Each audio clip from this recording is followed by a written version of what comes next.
এতিয়া মই বনাব লৈছোঁ এয়া চুজিৰ পোলাও। ইয়াত লৈছোঁ টমেটো, গাজৰ, ফ্ৰেঞ্চ বিন, আলু, চিমলা মৰিচ আৰু পিঁয়াজ, ৰচুন, জলকীয়া, চুজি লৈছোঁ আৰু অলপ বাদাম ফ্ৰাই কৰি লৈছোঁ আৰু এতিয়া দি দিম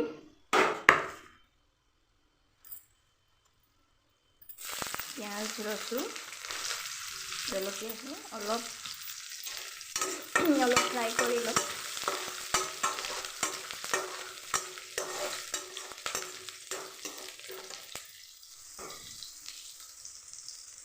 তাৰপিছত ইয়াত দি দিছোঁ, ফ্ৰাই কৰি ল'ম এতিয়া আগত। এতিয়া অলপ নিমখ দি দিছোঁ, অলপ হালধিৰ গুড়া ভৰাই দিম আৰু অলপ 1 চামুচ চেনি দি দিছোঁ, 1.5 চামুচ অলপ চেনি দি দিছোঁ, অলপ মিঠা হ'ব। আৰু চুজিখিনি মই শুকানে অলপ ফ্ৰাই কৰি দিছোঁ আৰু অলপ কিচমিচ দি দিছোঁ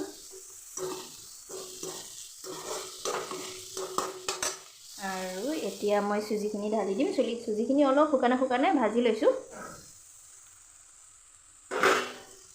অলপ সময় ফ্ৰাই কৰি ল'ম ধুনীয়াকৈ। আৰু মোৰ চুজিটো ফ্ৰাই কৰা হৈ গ'ল। এতিয়া অলপ সময় ভাজি ল'লোঁ চুজিখিনি আৰু ইয়াত পানী লৈছোঁ সৰু কাপেৰে 1 কাপ।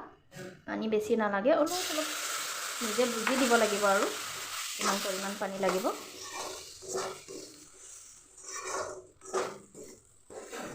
পূৰা 1 কাপ নালাগে,